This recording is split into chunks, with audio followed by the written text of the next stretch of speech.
All right, for floor 10, guys, they give you some Sinister Six members, a few of the Insidious Six um, as well. So they have a lot of debuffs. They also give you they throw Doc Ock at you. It's one of the main ones. You don't want to let him summon Shocker and get everybody offense up, speed up. So Doc Ock is going to be one of your main focuses from the beginning.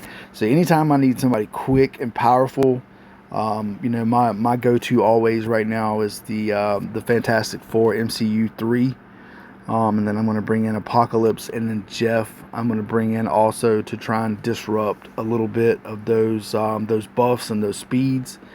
Hopefully he'll disrupt a little bit of that time in between the Insidious Six.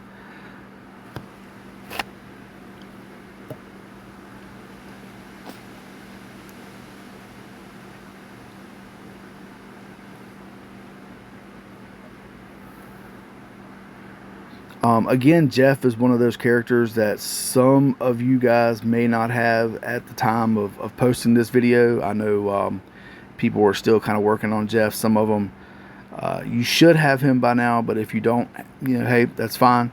If you don't, you can always, originally I think I ran Emma with this instead of Jeff, but going back and looking, I think I should have used Jeff.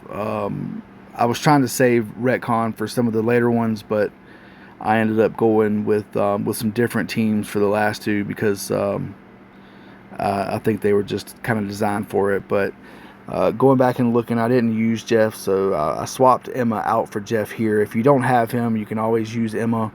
That's how I got it done in the first round. All right, so when everybody drops, sorry I'm talking so much. Fantastic Four core members are going to get their runs, as you can see down here with the speed bars, the speed meters. So you're going to want to focus on Doc Ock to begin with. Let's hit him with Sue's ultimate. Go ahead and get defense down on him there. A lot of them are gonna debuff and try and heal. Again, your focus is going to be to try and get Doc Ock out as quickly as possible, and then you want to shift over to Hobgoblin. I believe, in my opinion, Hobgoblin and Green Goblin Classic are your two that can cause you the most damage as far as team-wise. Vulture also does really big one-on-one damage. So we're going to use Jeff's special here. We're going to continue to focus on Doc Ock, try and keep those buffs on him.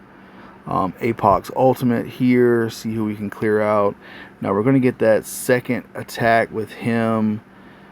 Doc Ock's got stun. I really would like to get rid of Hobgoblin here, but I definitely do not want Doc Ock to get that summon off. So got rid of Hobgoblin there, so I want to try to make sure that we do get Doc before he gets to take his turn, because that stun will come off, but because of the negatives, his speed bar should fill back pretty quickly. So no, that's gone. We're going to stick with Doc Ock here with Invisible Woman, her special. Now he's gone. From this point, he's pretty well in control. Should have probably focused on the 2 with Franklin's area of effect special, but Jeff's going to use his passive, and then he's going to take his turn. At this point, you should have you do not have his ultimate yet. His basic will do fine. There's only the 2 of them left. Classic Green Goblin's going to go there. Fantastic Four, Mr. Fantastic doesn't really take much damage. Apocalypse going to use his special. He's going to ability block Lizard, but he's pretty much done for already anyway, although he gets a passive attack. And get rid of that ISO barrier. And now we're down to just Green Goblin Classic.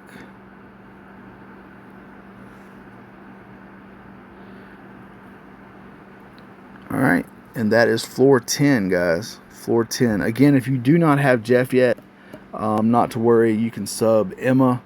That's the old school Emma in for Jeff. She works well with Apocalypse. Your turn meter will be a little bit different.